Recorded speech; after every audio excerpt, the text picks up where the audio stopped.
औज़ु बिल्लाहि मिनश शैतानिर रजीम। बिस्मिल्लाहिर रहमानिर रहीम। अल्हम्दुलिल्लाहिल्लज़ी नव्वरा क़ुलूबल आरिफ़ीन बिनूरे मअरिफ़तिह व असबता फ़ुआद अंबियाइही व औलियाइह बिक़ससिल अंबियाइ वल मुरसलीन व अकमला ईमानल मुस्लिमीन वल मुअमिनीन बिविलायति अलीय्यिन अमीरिल मुअमिनीन अलैहिस्सलाम।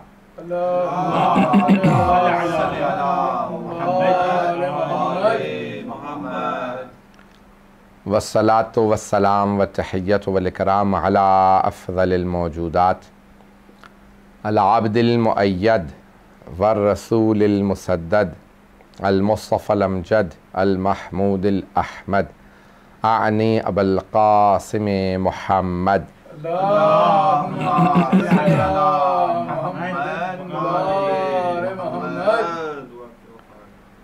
व अला रूहिही व नफ्सिही व सहरिही व वसिय्यिही सय्यदिल अत्क़ियाए वल अस्फ़िया मौलल मवाली इमामिल मुत्तक़ीन अली इब्न अबी तालिब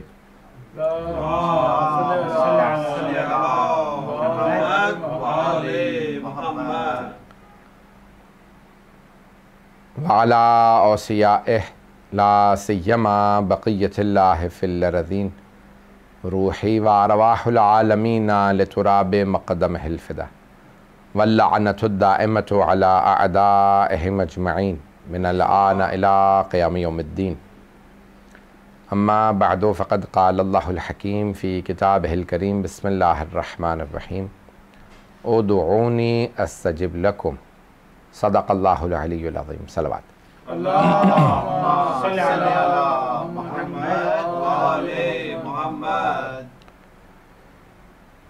दुआ के उन्वान से आपकी खिदमत में ये मजालिस जारी हैं। ये अशरा मजालिस आपके इस ईस्ट लंदन के इमाम बारगाहों ने इसका अहतमाम किया है। Sakina trust, Imamia mission east London और MCE। खुदावंद मुताल ने हमें ये तौफ़ीक़ इनायत फ़रमाई है कि हम दोबारा जनाब सैयदुश्शुहदा अलैहिस्सलातु वस्सलाम की मजालिस बर्पा कर रहे हैं। और मुहर्रम अल्लाह सुब्हानहु व तआला ने एक ऐसा महीना जिसको मुहर्रमुल हराम यानी बाहुरमत महीना कहा जाता है। हराम से मुराद यानी बाहुरमत, जिसकी हुर्मत और एहतराम बहुत ज़्यादा है। 4 बाहुरमत महीने हैं जिनमें इस्लाम से पहले गैर मुस्लिमों ने, मुशरिकीन ने कानून बनाया था कि क्योंकि अरबों में आपस में लड़ाइयाँ, झगड़े, जंगें बहुत होती थी। छोटी छोटी बात पे नस्लों में कुछ तो कुछतार चलता रहता था और एक दूसरे को कत्ल करते थे। तो उन्होंने ख़ुद ही फ़ैसला किया कि हम साल में 4 महीने जंग नहीं किया करेंगे और वो 4 महीने ऐसे होने चाहिए कि 3 महीने एक साथ हों, 1 महीना अलग हो। उन्होंने भी 3 और 1 को अलग रखा है। तो 3 महीने जो हैं एक साथ और 1 महीना अलग। वो जो 3 महीने उन्होंने एक साथ रखे थे वो थे ज़िलक़ाद, ज़िलहिज और मुहर्रम। मुहर्रमुल हराम, ज़िलक़ादतुल हराम, ज़िलहिज्जतुल हराम, ये 3 महीने साथ हैं और एक अलग है, वो है रजबुल मुरज्जब। तो ये 4 महीने जिसमें वो उन्होंने फ़ैसला किया हम जंग नहीं करेंगे। इस्लाम ने आने के बाद इसी कानून पे इम्ज़ा कर दिए और कहा ये कानून सही है, इस कानून को ऐसा ही रखा जाए कि साल में 4 महीने जंग ना हो। तो जंग सिफ़ीन हुई, मौला ने वहाँ पे जंग रोक दी कि नहीं, अब रजब का महीना आ गया, जंग रोक दो। फिर ज़िलक़ाद से 3 महीने जंग नहीं की। तो इस्लाम से पहले का कानून था कि मुहर्रम में जंग नहीं होगी और यज़ीद को इस्लाम का तो पास था ही नहीं, इस्लाम से पहले का अरबों के कानून का भी पास नहीं था। उसने मुहर्रम पे हुसैन इब्न अली का खून बहाया। तो आप देख सकते हैं कि अगर कोई कहे कि नहीं वो अरब था, नहीं, उसे किसी कानून का पास नहीं था, ना इलाही कानून का पास था, ना ही दुनियावी कानून का। मेरे बहुत से बरादरान जो है एक जुमला कह देते हैं, क्योंकि हमारे बहुत से मोमिनीन ने यहाँ पे मौज़ूआत भी दी हैं, एक जुमला कह देते हैं कि करबला की जंग जो है वो इमामत की जंग थी या विलायत की जंग थी। विलायत की एक हद तक कह सकते हैं, लेकिन इमामत की जंग नहीं कहा जा सकता। कहते हैं इमामत की यानी अहले बैत अलैहिस्सलाम की और उनके दुश्मनों की जंग थी। नहीं, ऐसी बात नहीं है। इस्लाम की जंग थी, दीन की जंग थी। बहुत से हमारे खुद मुसलमान और बहुत से मोमिनीन भी धोखा खा जाते हैं। वो ये समझते हैं कि यजीद अल्लाह को मानता था, रसूल खुदा को मानता था, कुरान को मानता था, सिर्फ इमामत का मुनकिर था। ऐसा नहीं है। यजीद खुदा ही को नहीं मानता था। ये मुझे बहुत खुशी हुई कि आप हज़रात तक मेरी बात पहुंच गई है, मुझे वजाहत की ज़रूरत नहीं पड़ी। ये मत कहा कीजिए कि नहीं यजीद खुदा को मानता था, रसूल को मानता था, कुरान को मानता था, इमामत का मुनकिर था। अरे मुमकिन ही नहीं है कि कोई अल्लाह को माने और हुसैन का खून बहा दे, मुमकिन ही नहीं है।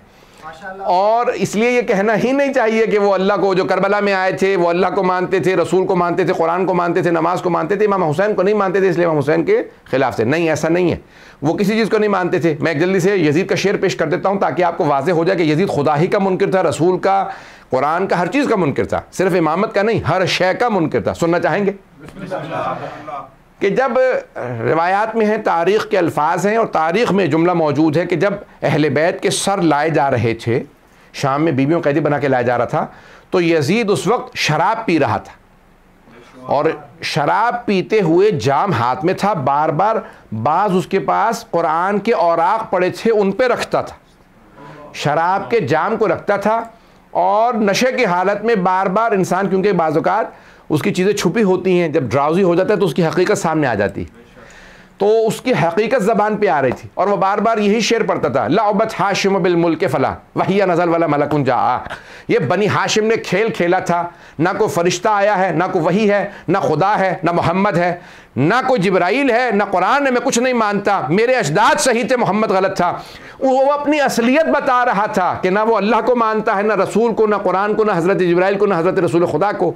तो ख़बरदार कोई ये ना कहे कि नहीं वो अल्लाह रसूल को मानता था, कुरान को मानता था। ये धोखा है जो बहुत से यजीद के मानने वालों ने दिया। बात वाज़ेह हो रही है? ये यजीद के मानने, जो यजीद के मानने वाले हैं वो कहते नहीं वो अल्लाह रसूल को मानता था, उससे गलती हो गई, उसने हुसैन को मार दिया। गलती नहीं हुई, वो दिली लिहाज से, जिस्मानी लिहाज से, नफ्सियाती लिहाज से, हर लिहाज से काफिर था और वो बिल्कुल कुछ नहीं मानता था। ये मत कहा कीजिए कि इमामत का मुनकिर, ना, ऐसा खुदा को नहीं मानता था, रसूल को नहीं मानता था, कुछ नहीं मानता था। और उसके अशार गवाह हैं जो शिया सुन्नी मौर्रखीन ने लिखे हैं कि वो बाकायदा रसूल खुदा तक का, हज़रत अली का, सबका तमस्खुर करता था, मजाक उड़ाता था, हज़रत जिब्राइल का, कुरान का। तो जाने की रामी, मैं ये जो मैंने मौजू लिया है दुआ के उन्वान से, मैं ताकि सारी तमहीदें बांध रहा हूँ ताकि हमारे जो दाखिली बहुत से सवालात उठते हैं हम उनके भी जवाब दे पाएँ, हमारे दाखिली एतक़ादी मसाइल का भी। तो अब यहाँ पे हमने कल बात को रोका था, मैं वहीं से बात को आगे बढ़ाना चाहता हूँ कि दुआ कबूल क्यों नहीं होती। बात जहनों में है कि दुआ कबूल क्यों नहीं होती। तो बहुत से उसकी इल्ल व असबाब हैं, बहुत सी चीज़ें हैं। हमने कहा था कि हलाल रिज़्क़ पहली शर्त है, माँ बाप की फर्मा बरदारी उनको राज़ी रखना दूसरी शर्त है, खूनी रिश्तेदारों के साथ ताल्लुक़ वास्ता रखना तीसरी शर्त है। शराइत हैं, दुआ ज़रूर कबूल होगी, लेकिन इंसान ये बात सोच ले कि भी मुझे कामों को सही करना है तो फिर खुद ब खुद दुआ कबूल हो जाएगी। अब उनमें से एक बात यह है, मासूम फरमाते हैं दुआ हिजाब में रहती है कि जब तक दुआ से पहले और बाद में सलवात ना पढ़ी जाए, क्योंकि सलवात हर हालत में कबूल है।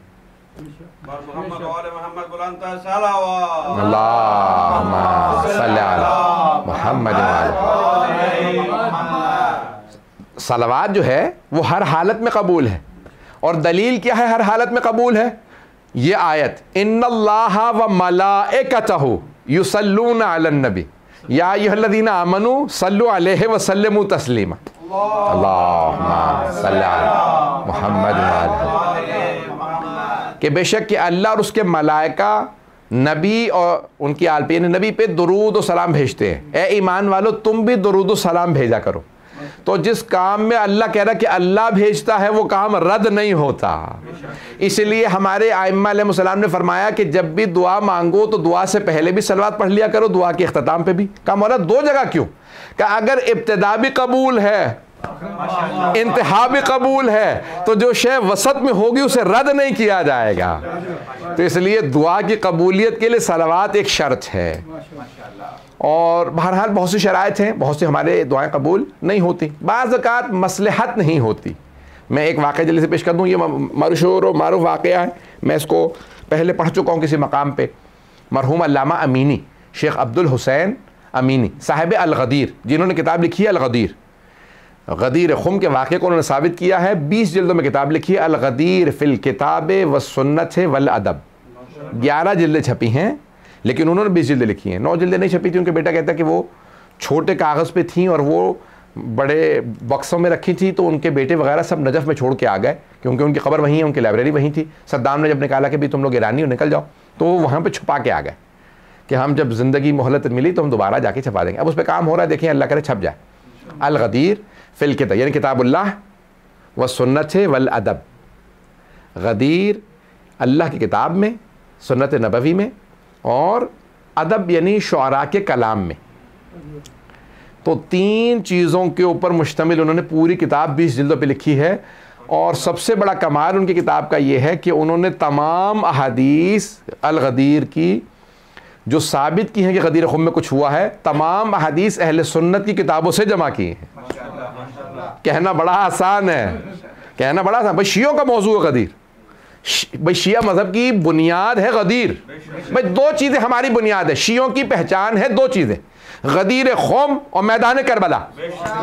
शियों की पहचान है गदीर। भाई एक होता है ना परिंदा, उसके 2 पर होते हैं, परिंदा जब तक दोनों पर ना हो उड़ नहीं सकता। तो शियों के 2 परों का नाम गदीर और करबला है।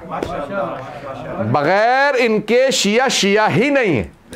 विलायत यानी विला और अज़ा दोनों के साथ मिलके शिया बनता है। ये मजालिस नतीजा है विला और अज़ा का। बात वाज़ेह हो रही है। तो अज़ीज़ान गिरामी, अब ये गदीर खुम के पूरे वाक़े को अल्लामा अमीनी ने साबित किया और लिखा। और फिर अदब, अदब बहुत ज़रूरी है। अदब यानी शुअरा का कलाम। एक जिल्द सिर्फ और सिर्फ शुअरा के कलाम पे बनती है। 5 है सनात मंतिक की रूह से, बुरहान, उसके बाद फिर शायरी, और फिर मुजादला और मनाजरा, यानी उसको मनाजरे को मुजादला भी कहा जाता है, और मुगालता, तो ये बाकायदा बहसें की गई हैं, और खिताबत। ये 5 हैं अरकान हैं सनात जिन्हें कहा जाता है। उनमें से एक शायरी है। शायरी की जो अगर आप मंतिक में जाके पढ़ें तो वो कहते हैं कि उसका पूरा बेस करता है तखय्युल पे, ख्याल पे। माशाल्लाह। ऐसा है या नहीं? शायरी सारी ख्याल पे बेस करती है। लेकिन अगर 1000 से ज़्यादा शुअरा ने उस ज़माने में गदीर पे कसीदे लिखे हैं तो कुछ तो हुआ है गदीर में। ये सारे शुअरा तखय्युल में तो गदीर पे नहीं लिख रहे हैं, इसका मतलब है गदीर में हुआ कुछ है। और वही इसलिए हमारे मरहूम अल्लामा अमीनी ने दलील बनाई कि गदीर खुम पे, विलायत अली पे शुअरा का कलाम भी दलील है। तो अब अज़ीज़ान गिरामी में पेश कर रहा हूँ। तो साहिब ये दुआ हमारा क्योंकि मौजू है, साहिब अल-गदीर का मैंने पेश कर दिया कि इतने बड़े आलिम, तो उन्होंने वो पाँव से एक उनका ख़राब था, चल नहीं पाते थे, एक उनका पाँव से लंगड़ाते थे। शेख अब्दुल हुसैन अमीनी तबरेज़ के रहने वाले थे। उनकी बहुत किताबें और पूरी ज़िंदगी उन्होंने वक्फ़ की रखी। 35 साल सिर्फ़ और सिर्फ मौला की विलायत पे तहक़ीक़ की और पूरी दुनिया में सफ़र किया।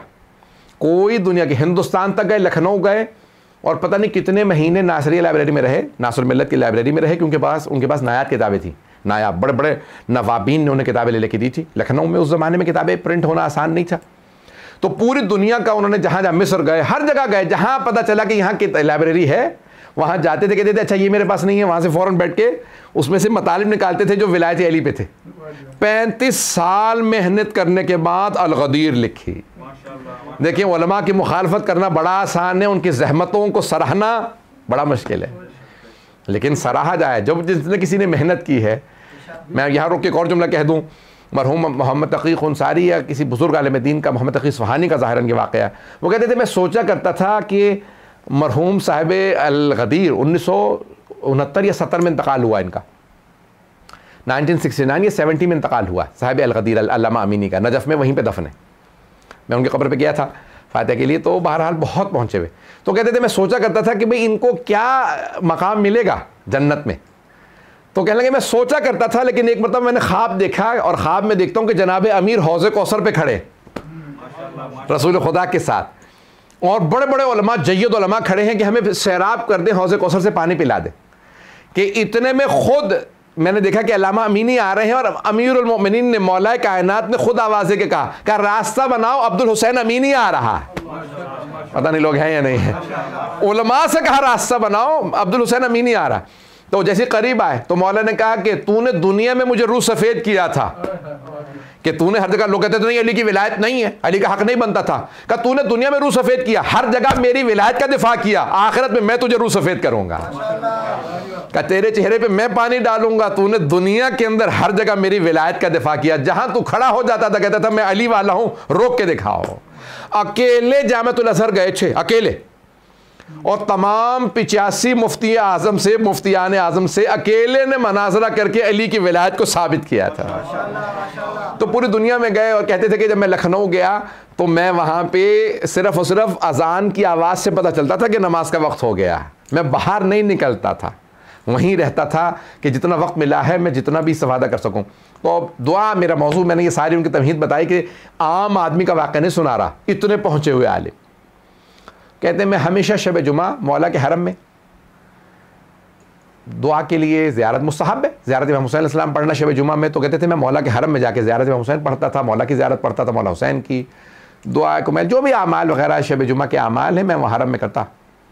कहा एक शब जुमा में आमाल बजा लाने के बाद आने वाला था कि मैं ज़री पे गया तो इतने में देखा कि एक और बेचारे कोई मोमिन या कोई आदमी जो बेचारा वो भी मेरी तरह से बीमार है, और वो पाँव लगड़ाता हुआ पहुंचा ज़री पे, और ज़री पे दोनों हाथ रखे कहा या अली सुबह तक मेरा पाँव ठीक कर दें, नहीं तो मैं मानना छोड़ दूंगा।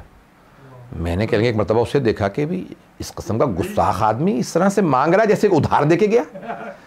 उधार मांगने इंसान नहीं ऐसे जाता, मौला की शान में इस तरह से गुस्ताख आदमी, इसको तो मांगना तक नहीं आता। कहा मैंने देखा, मुझे बहुत बुरा लगा। कहा मैं जा रहा था, मैं रुक गया कि देखूं भाई ये इसका पाँव सुबह तक सही होता भी है या नहीं। कहा यार अली मेरा पाँव सुबह तक ठीक कर दें तो मैं मारना छोड़ दूंगा। फिर मैंने देखा, मैंने कहा भी पाँव भी साफ़ नहीं, इसका मतलब है वज़ू भी करके नहीं आया, ये बस ऐसी जहाँ से आया था सीधा अंदर आ गया डायरेक्ट। ना वज़ू, ना कोई इंसान एहतमाम करता है, गुस्ल ज़ियारत मुस्तहब है, मौला की बारगाह में जा रहे हैं, इंसान वज़ू करता है, आदाब है, खुशबू लगाएं, मौला की बारगाह में जा रहे हैं, तो बहुत से मुस्तहबात बहुत ज़्यादा है।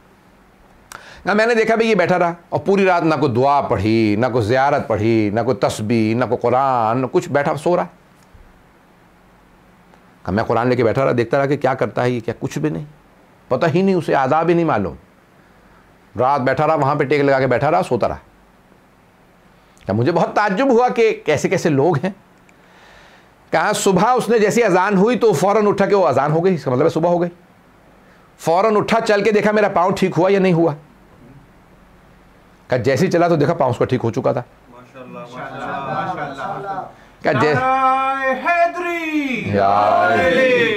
क्या उसने खुद भी चल के देखा मेरा पाँव ठीक हुआ या नहीं, तो क्या उसका देखा पाँव ठीक हो चुका था। कहा ज़री भी आया, हाथ लगा, या अली शुक्रिया मेरा पाँव ठीक हो गया। कहा चला गया। कहा वो तो चला गया, मेरा दिल टूट गया।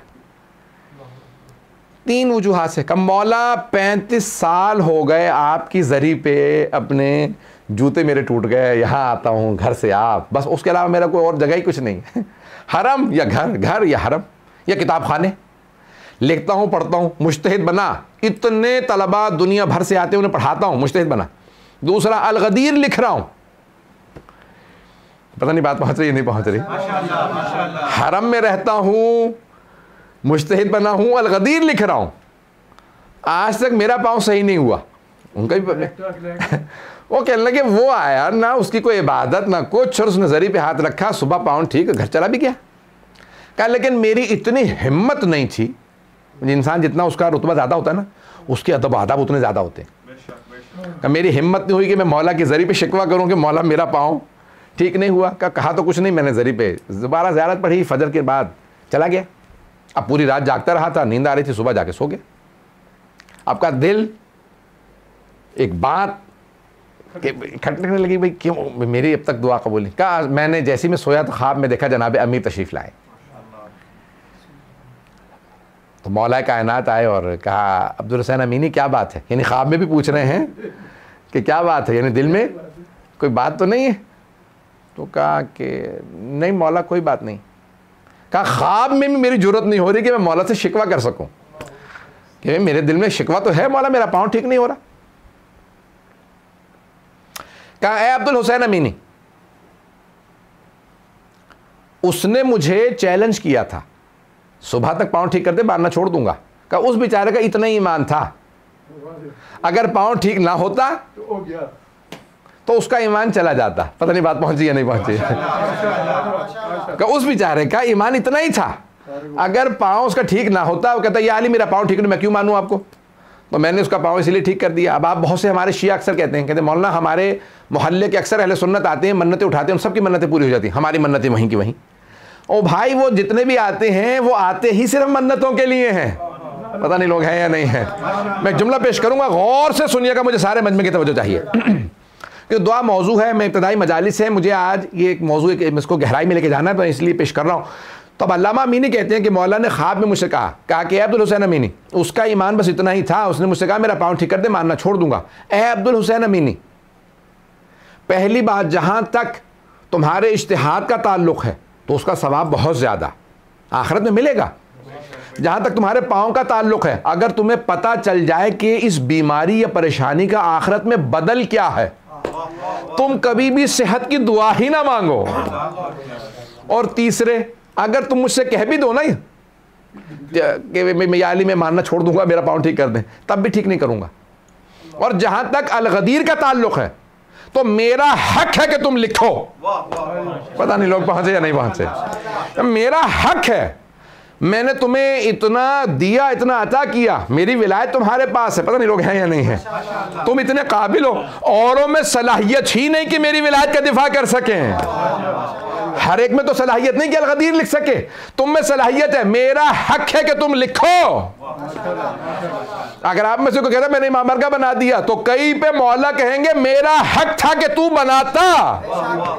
पता नहीं बात पहुंची या नहीं पहुंची। भाई हर किसी में तो दम ही नहीं है, जिसमें है तो मौला कहेंगे भाई मेरा जिक्र होता, ये तुमने किया कोई एहसान नहीं। हाँ मैं जजा दूंगा, हाँ मैं अजर दूंगा, ये औरों को नहीं मिलेगा, तुम्हें ही तो मिलेगा, और किसे मिलेगा। पता नहीं बात पहुंच रही है नहीं पहुंच रही। तो जो भी अगर कोई नेकी करता है तो कहा भाई देखो जो तुम लिख रहे हो अल-गदीर मेरा हक है, तो तुम लिखो। जहां तक पाँव का ताल्लुक है ना, तुम कह भी दो ना कि मौला मेरा पाँव ठीक कर दे, तो मानना छोड़, तब भी ठीक नहीं करूंगा। जानते हो क्यों? का मौला आप ही बेहतर जानते हैं। क्या इसलिए कि वो तो छोड़ के चला जाता। तुम अगर कहोगे भी ना कि या अली मानना छोड़ दूंगा, मेरा पाँव ठीक कर दे, तब भी नहीं ठीक करूंगा, क्योंकि मुझे पता है तुम जाओगे तो जाओगे कहां। सुबह नाराज होके जाओगे, शाम को आके फिर मेरे जरी पे रोगे मौला माफ कर दीजिए। पता नहीं लोग पहुंच रहे नहीं पहुंच रहे। अब समझ में आया ये औरों की क्यों मन्नतें उठ के पूरी हो जाती हैं, आपकी क्यों पूरी नहीं होती। क्योंकि मौला जानते हैं ये जाएंगे तो जाएंगे कहां, ये मेरे हैं। तो जाने की रामी, इसलिए बहुत सी बारीकियां होती हैं हमें समझ नहीं आ रही होती, तो इन बारीकियों को समझना बहुत ज़रूरी है। कई मर्तबा मसलहत नहीं होती, आपके लिए अजर सवाब आखिरत में रखा होता है। इन तमाम दुआओं के अंदर कोई ना कोई कबूलियत ना होने में भी कोई मसलहत होती है। एक और मैं पेश कर दूं अगर सुनना चाहें। अल्लाह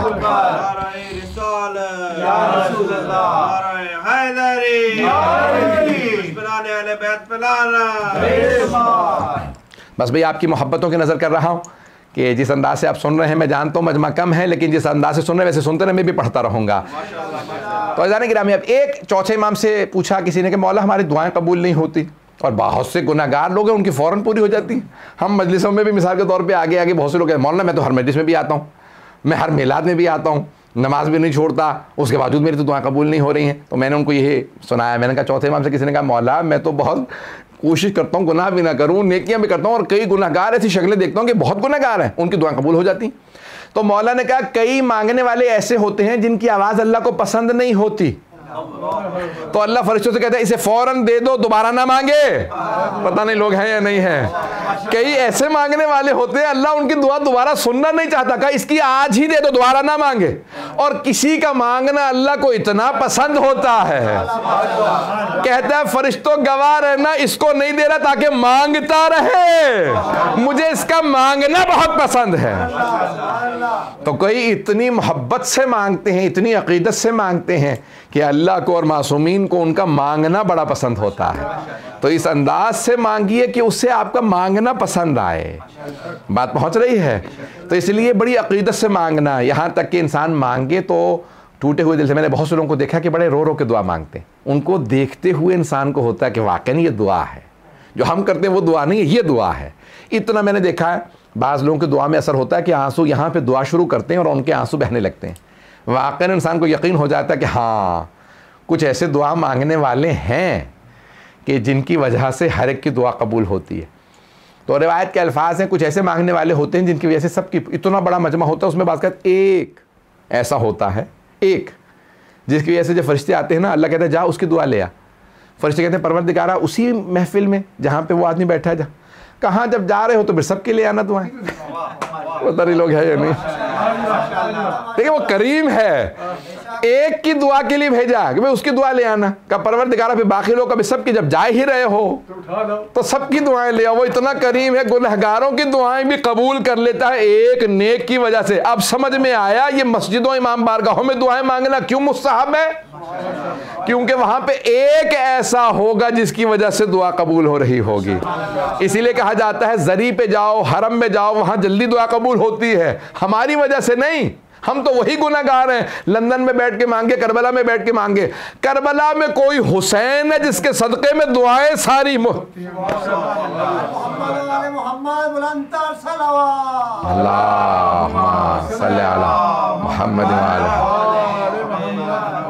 बात पहुंच रही है जाने की राह। तो अब दुआएं, मैं एक जुमला हमेशा कहा करता हूं और ये सोशल मीडिया पे भी चल भी रहा था पिछले दिनों, मुझे किसी ने फॉरवर्ड किया। तो ये दुआ मुझे अजीब और गरीब, बहुत से लोग कहते हैं भाई जब मेरे पास पैसा होगा तो मैं ज़ियारतों पे जाऊंगा, मौलाना अभी मेरे हालात ख़राब हैं। बहुत से कहते हैं भाई मैं आजकल बीमार हूं, जब सेहत होगी तो करबला जाऊंगा। हालात इराक़ के बड़े ख़राब हैं, जंगें हो रही हैं, दाइश के हमले हैं, जब हालात बेहतर हो जाएंगे तो करबला जाऊंगा। जब घर के हालात बेहतर होंगे तो करबला जाऊंगा। जब ज़रा हमारे हुकूमत के हालात बेहतर हो जाएंगे तो करबला जाऊंगा। तो मैं हमेशा कहता हूं कि नहीं, बीमारी में जाओ, सेहत वहां से लेके आओ। मुफलिसी में जाओ, दौलत वहां से लेके आओ। खराब हालात में जाओ, वहां से हालात को बेहतर करवा के आओ। ऐसे जाने की रामी मोहम्मद वाले मोहम्मद ही के यहाँ से सारी दुआएं मिलनी हैं। तो इंसान ये ना सोचे कि भाई जब अच्छे हो जाएंगे तो जाऊंगा, नहीं, बुरे हालात में भी जाइए ताकि वहां से बेहतर होकर वापस आएँ। ऐसे जाने की रामी इंसान की तमाम कैफियत होती हैं। तो बाज़ औक़ात बहुत से ऐसे गुनहगार होते हैं, उनको दुआ कबूल करने के बाद अपना भी बनाया जाता है। मैं एक सिर्फ वाक़या पेश करना चाहता हूँ। बहुत बुज़ुर्ग आलिम दीन ने अब से 20-25 साल पहले, 24-25 साल पहले की बात है, मशहद मुक़द्दस में वाक़े को पेश किया कि एक बहुत बड़ा यानी मशहूर डाकू था। डाकू तो समझते सब लोग, रॉबर। तो कहा कि वो ये भी नहीं परवाह करता था कि ये ज़ायरीन है, ज़ायरीन को भी लूट लेता था। आपको पता ना कई लोग होते हैं कि यार चलो यार ये ज़ायर है, कहते आप ज़ियारत में जा रहे हैं, चलो आपको नहीं लूटता, चले जाओ। ऐसे होते हैं, मैंने देखा कि उनके भी कोई हद हुदूद होती है ना, बुरे लोगों के भी कुछ ना कुछ उसूल होते हैं। तो उसने कहा भाई मैं हूँ तो डाकू, लेकिन ज़ायरीन को नहीं लूटता। वो ऐसा डाकू था जो ज़ायरीन को भी लूट लेता था। अब एक कुछ ज़ायरीन को लूट रहा था, तो उसने कहा, ज़ायर ने कहा कि मैंने तुम्हारी शक्ल देख के याद आया, मैंने ख्वाब देखा इमाम रज़ा अलैहिस्सलाम को, उन्होंने तुम्हें बुलाया। तो उसने कहा कि तुम इसलिए मुझसे ऐसी बातें कर रहे हो ताकि मैं तुम्हें ना लूटूं। उसने कहा मुझे तुमसे क्या, पैसे तुम रख लो, ये जो मेरे पास था, लेकिन मैंने इस तरह से ख्वाब देखा। तो अब वो था लुटेरा था, लेकिन अहले बैत का मानने वाला। अचानक किसी आलिम दीन ने भी कहा भी तुम्हारे मुतालिक इस तरह से ख्वाब देखा कि मौला रज़ा ने कहा कि इससे कहो ये मेरी ज़ियारत पे क्यों नहीं आता। उसने कहा कि मौला को तो धोखा नहीं होता, उन्हें बता तो देते मैं डाकू हूं, किस मुंह से जाऊं। अल्लाह अकबर। देखिए था डाकू, लेकिन इस बात का एहसास था मैं बुरा हूं, मुझे पाक के पास नहीं जाना चाहिए। अल्लाह, पता नहीं बात वाज़ेह हो रही है नहीं हो रही। यानी इतना गुनहगार था, लेकिन उस गुनाह के बावजूद उसके अंदर इतना अदब था कि नहीं, मैं गुनहगार हूँ, नापाक हूँ, मेरा किरदार नापाक है, मैं उन पाक हस्तियों के पास ना जाऊँ। अब उसे जब 2-3 लोगों ने एक ही पैगाम दिया कि इमाम रज़ा हमारे ख्वाब में कहते हैं, इससे कहो ये मेरी ज़ियारत पे क्यों नहीं आता, एक दिन बैठ के रोने लगा। अपने घर वालों से कहा कि भी मैं हूँ तो डाकू, लेकिन मुझे बार बार इमाम रज़ा अलैहिस्सलाम का पैगाम आ रहा है, जाऊँ तो किस मुँह से जाऊँ, जाते में मुझे शर्म आती है, मैं तो लगता है कि मैं हार्ट अटैक होकर मर जाऊंगा, मेरा दिल बंद हो जाएगा कि मैं किस मुंह से आया हूं इमाम की बारगाह में, मैं इतना बड़ा गुनहगार आदमी हूं, मैंने तो मौला के ज़ाहिर को भी नहीं छोड़ा कभी, मैं तो ज़ाहिरीन तक को लूट लेता हूं, तो और जाऊं किस मुंह से, और इमाम बुला रहे हैं, फिर अपने आप से कहता हूं कि मौला के तो बुलाने पर जा भी नहीं रहा है, डाकू लेकिन कम से कम मानता है, अल्लाह अकबर, उनके बुलाने पर चला ही जा, तो अब क्या करूँ, रोने लगा। तो घर वालों ने कहा मुझे नहीं मालूम कि घर में वालिदैन थे कौन, तो कहा, उन्होंने कहा भी जो भी हो, तूने डाकू अगर तूने डकैती नहीं भी छोड़नी, मौला की बात को तो रद्द ना कर, चला जा। अब उसने कहा कि ठीक है फिर मैं तौबा करके ही जाऊंगा, रोने लगा। अब जब रस्ते में जाने लगा तो फिर तड़पने लगा, कहा जाऊं तो किस मुंह से, मैं सामना कैसे करूंगा कि भाई मैं इतना बड़ा डाकू हूं, मैं किस मुंह से इमाम के जाऊं। पूरे रस्ते रोता रहा, फिर रुक गया, कहा नहीं मशहद में दाखिल होने का, फिर रुका, कहा नहीं जाता। फिर कहा कि मौला ने बुलाया किस मुंह से ना जाऊं, फिर हरम मशहद गया, हरम में बाहर रुका रहा, कहा मौला कैसे आऊं कि मैंने इतने गुनाह किए हैं, मैं आपसे मैं नजरें नहीं मिला सकता, मैं जरी को देख नहीं सकता, इन गुनहगार आंखों से जरी को कैसे देखूं। आया, एक मर्तबा उसने महसूस किया कि इमाम मुखातब है, कहा इसीलिए तो तुझे बुलाया है कि तू उन सारी बातों को छोड़ दे, तू हमारा है, जो हमारा होता है वो काम नहीं करता जिनमें तू पड़ गया है।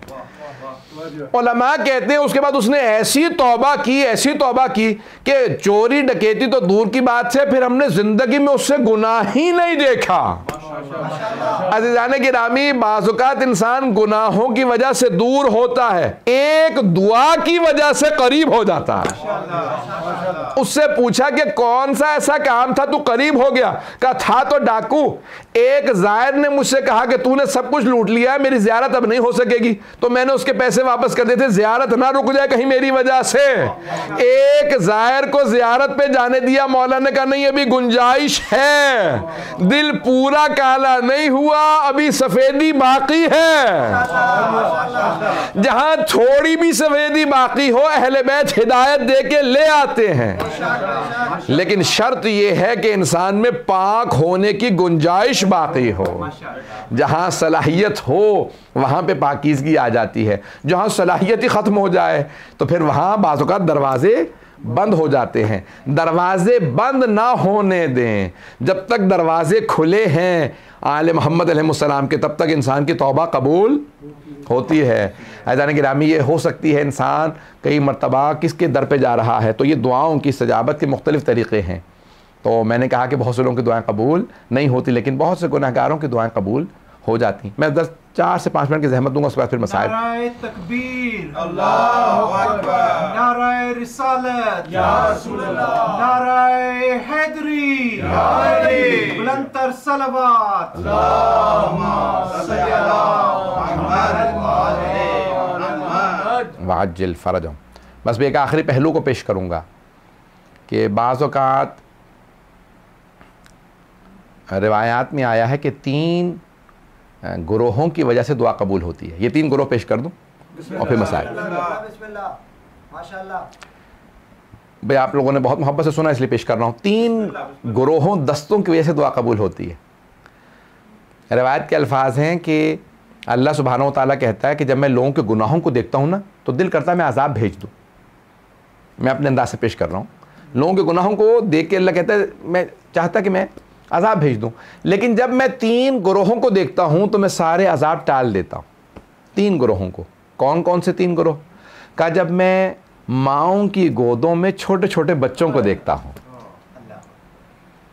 कि ये बच्चा, इस बच्चे का क्या कसूर है, मासूम बच्चे, बेगुनाह बच्चे, का जब मैं छोटे छोटे बच्चों को माओं की गोद में देखता हूं। अब क्या कहते हैं उलमा, जब दुआ मांगने बैठो, अगर घर में छोटा बच्चा है तो गोद में ले लो, और अगर बच्चे थोड़ा थोड़ा बोलना सीख चुके हो तो कहो बेटा मैं दुआ मांगूंगा तुम आमीन कह देना। बच्चों से, अपने ही बच्चों से जो नाबालिग बच्चे हैं उनसे आमीन कहलवाएं, उनकी दुआएं कबूल होती हैं। ये बहुत अजीब व गरीब पहलू है। मैं जब सोचता हूँ यकीन मानिए इंसान की तक़वियत होती है। नाबालिग बच्चे से कहो आमीन कह दे, इस गैर बालिग बच्चे की एक आमीन दुआ कबूल करवा देती है।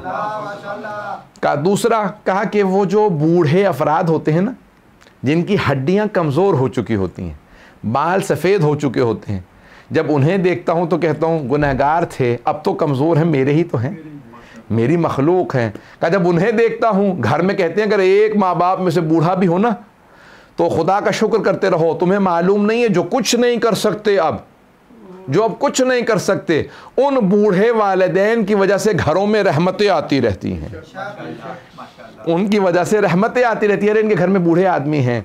और यहाँ तक रिवायत में शेख फ़ी अहलिही का नबी फ़ी उम्मते, एक बूढ़ा आदमी अपने घर में ऐसा है जैसे एक नबी अपनी उम्मत में।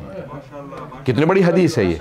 मल्ला यहज़ुरुल फ़क़ीह में शेख सदूक़ ने लिखी है, शेख फ़ी अहलिही का नबी फ़ी उम्मते, एक बूढ़ा आदमी अपने अहल खाना में ऐसा है जैसा एक नबी अपनी उम्मत में। बस भी मैंने तमाम किया। और तीसरा दस्ता कौन है? क्या 3 दस्ते जिनकी से मैं दुआएं कबूल करता हूँ, छोटे बच्चे, बूढ़े अफराद, और कहा ज़मीन पे बैठे हुए हाथ फैलाए हुए मेरे बंदे जो दुआएं मांग रहे होते हैं, ये अरे मेरी ज़मीन पे बैठे हाथ फैला के दुआएं मांग रहे हैं। कहा जब मेरे बंदे मेरे सामने मांगते हैं ना तो मैं कहता हूँ अरे इन्होंने मुझसे मांगा है। अल्लाह अकबर। आपने गौर किया? आप किसी सखी के पास चले जाएं ना तो कहता है क्योंकि आप आ गए हैं तो मना नहीं करूँगा। ऐसा है या नहीं है? सखी के पास भी चले जाए, कहते हैं अब आप आ गए हैं मना नहीं करूँगा। और वो जो सखावतें अता करता है, वो जो अता करने वाला है, वो जो सखी बनाने वाला है, वो जो जूदो सखा अता करने वाला है, अगर कोई उसकी बारगाह में मांगे ले, क्या वो जो हाथ फैलाए लोग बैठे होते हैं, जब उन्हें देखता हूँ तो कहता हूँ कि नहीं अजाब नहीं भेजूँगा, ये मांगने वाले भी तो बैठे हैं। मैं इंशाल्लाह कल पेश करूँगा कि दुआओं की, ये जो आइम्मा अलैहिस्सलाम की बाज़ दुआओं के अंदर अल्फाज हैं उसके क्या असरात हैं। तो अहले बैत अलैहिस्सलाम की बहुत सी दुआएं मैंने कल जहाँ मसाइब को रोका था वहीं से जारी रखूँगा कि जनाब सैयदुश्शुहदा ने जनाब अब्बास अलैहिस्सलाम से कहा, अब्बास ये फहरिस्त है, सबको बता दें कौन कौन करबला साथ जाएगा। सब तैयार हो गए। रिवायत के अल्फाज हैं, ऊँटों पे जो पानी लादा था वो अकेले जनाब अब्बास ने लादा था। इतना पानी था कि हज़रत हुर के पूरे लश्कर को पानी पिलाया, 1000 के लश्कर को पानी पिलाया, जानवरों को पानी पिलाया। तो इतना पानी था, अगर वो ख़त्म ना होता, करबला में प्यास ना होती। लेकिन हुसैन इतने सखी हैं का नहीं, दुश्मन की सवारी भी प्यासी ना रहे। हुसैन करीम है, बहुत अता करने वाले। चंद जुमले मसाइब के 5 से 7 मिनट की ज़हमत दूंगा। जनाब सैयदुश्शुहदा अलैहिस्सलातु वस्सलाम ने जनाब अब्बास अलैहिस्सलाम से कहा कि इन जवानों को बता दिया? हाँ बता दिया। सबको बता दिया? पानी? हाँ। बस अब हमारे सफ़र का दिन है 28 रजब, हम 28 रजब को नाना के शहर मदीना को छोड़ के चले जाएंगे। सबसे पहले ख़ुद जनाब सैयदुश्शुहदा रसूल खुदा सल्लल्लाहु अलैहि वसल्लम के रोज़े पे आए, रोज़ा रसूल पे आए। अल-वक़ाए वल हवादिस में मरहूम मलबूबी ने लिखे, मोहम्मद तक़ी मलबूबी ने जुमले लिखे हैं कि जनाब सैयदुश्शुहदा रोज़ा रसूल पे, क़ब्र रसूल पे इतना रोए कि गश कर गए, क़ब्र रसूल पे गिर गए। और ख़ुद ही रिवायत बयान करते हैं, मौला हुसैन कहते हैं कि जब मैं बेहोश होकर गिरा तो मैंने देखा मेरे नाना क़ब्र से उठे, और जब मुझे बचपने में जैसे सीने लगाते थे वैसे ही मुझे सीने से लगा के प्यार करने लगे। कहा कि मेरे लाल आप अनकरीब मेरे पास आ जाएंगे। कहा नाना क्या है, अल्लाह का क्या हुक्म है मेरे लिए? कहा इन्नल्लाह शाअ यरा का कतीला, मशीयत इलाही यही है कि आप शहादत दीजिए, आपकी क़ुरबानी। कहा नाना मेरी बहनों के मुताल्लिक़ क्या हुक्म है? कहा इन्नल्लाह शाअ यराहुन्ना सबाया, मशीयत यही है कि वो कैदी जब बने तो उनकी वजह से आपकी क़ुरबानी बचेगी। कहा बस नाना ठीक है, जैसा आपका फरमान। उठे, नाना से विदा किया, माँ की कब्र पे आए।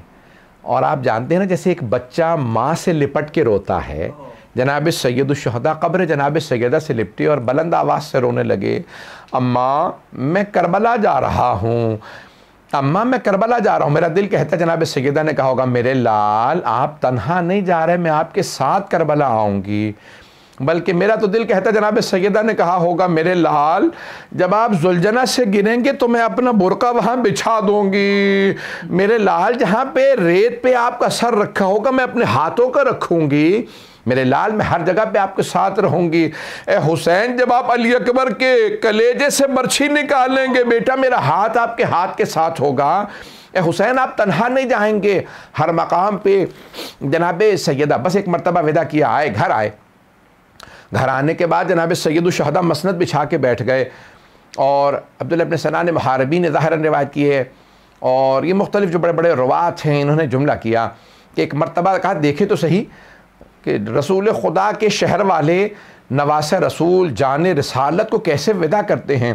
कहा मैं आया, मैंने आने के बाद देखा कि सारे के सारे ऊँटनियाँ नाका तैयार हैं, अम्मारियों पे पर्दे हैं, दीवा के पर्दे हैं, मखमल की चादरें हैं, महमिलें हैं, बहुत सजा रखी है। जनाब अब्बास ने सारी महमिलों को बहुत सजा, अली की बेटियां जा रही हैं ना तो जनाब अब्बास ने बहुत सजाया, महमिलों को सजाया, अम्मारियों को बहुत अहमियत के साथ सजाया, महमिल सजा दी, पर्दे का अहतमाम किया। एक मरतबा अंदर से आवाज़ आई, किसी कनीज़ ने आवाज़ दे के कहा कि भाई हसन मुश्तबा की बेवा आ रही हैं। जनाब सैयदुल शहदा ने आवाज़ कासिम अब्दुल्ला माँ को सवार कराओ। एक ने घुटना, क्योंकि ऊँटनी बिठा के भी सवार की जाए तो ख़ातून के लिए सवार होना आसान नहीं होता। एक बेटे ने घुटना ज़मीन पर रखा ताकि माँ वहाँ पर पाँव रख के सवार हो सकें, दूसरे ने माँ का बाजू थामा कहीं गिर ना जाए, सवार करा दिया। इतने में आवाज़ दी, बस सब बीबियों को एक एक करके सवार कराते चले जा रहे हैं। इतने में किसी ने आवाज़ दी, कहा कि लैला आ रही हैं। तो जनाब सैयदुल शहदा ने आवाज़ दी, अली अकबर माँ को सवार करा दो। एक मरतबा माँ को सवार करा दो। बस भाई बीबियाँ आती रहीं। एक मरतबा किसी कनीज़ ने आवाज़ दे के कहा अली की बेटी उम्मे कुलसूम आ रही हैं। एक बेटा आगे बढ़ता, लेकिन यहाँ बेटा तो नहीं था। तो जनाब सैयदुल शहदा ने आवाज़ दे के कहा अब्बास ज़रा बहन का बाजू थामे, अली अकबर घुटना ज़मीन पे रखें, कासिम अम्मारी का पर्दा हटाएं। सबको जनाब सैयदुल शहदा ने आवाज़ दी। रावी कहता इतने में मैंने आवाज़ सुनी कि जिस बीबी के लिए आवाज़ दी खुद हुसैन इब्न अली मसनद से खड़े हो गए। रावी ने आवाज़ दे के कहा अली की बेटी ज़ैनब कुबरा आ रही हैं। सैयदुल शहदा मसनद से खड़े हो गए, कहा अब्बास अम्मारी का पर्दा हटाओ, अली अकबर घुटना ज़मीन पे रखो, कासिम बाजू थामो, मौला हुसैन आगे बढ़े। जनाब ज़ैनब कुबरा ने कहा नहीं आज अली अकबर मुझे सवार नहीं कराएंगे। कहा अब्बास आप सवार करा दीजिएगा। नहीं आज अब्बास भी नहीं। मौला हुसैन ने कहा आज मैं अपनी बहन को नाका पे सवार कराऊंगा। जनाब ज़ैनब कुबरा ने कहा भैया मुझे माफ कर दीजिए, लेकिन आज मैं आपसे भी सवार नहीं होना चाहती। फिर बहन कौन सवार कराएगा? भैया मुझे आज वही सवार कराए जो 11 मुहर्रम को मुझे नाका पे सवार कराएगा। जनाब सैयदुल शहदा ने आवाज दे के कहा मेरे सज्जाद बेटा आगे आइए, फुफ्फी का बाजू थामे। अला लअनतुल्लाहि अलल कौमिज़ ज़ालिमीन व सयअलमुल लज़ीना ज़लमू अय्य मुनक़लिबिन यनक़लिबून। परवरदिगारा 12वें इमाम अलैहिस्सलाम के ज़हूर में ताजील फरमा, दुश्मनान अहले बैत को नीस्त नाबूद फरमा, दाइश व तालिबान को आले सऊद को गारत फरमा, मुअमिनीन की हिफाजत फरमा, कोरोना वायरस का ख़ात्मा फरमा। परवरदिगारा इन बारगाहों को तरक्की इनायत फरमा, खिदमत करने वालों की तौफ़ीक़ात में इजाफ़ा फरमा। रब्बना तक़ब्बल मिन्ना इन्नका अंतस समीउल अलीम बिहक़्क़ि मुहम्मदिन व आलिहि तय्यबीन अत्ताहिरीन अल मासूमीन। मातम हुसैन।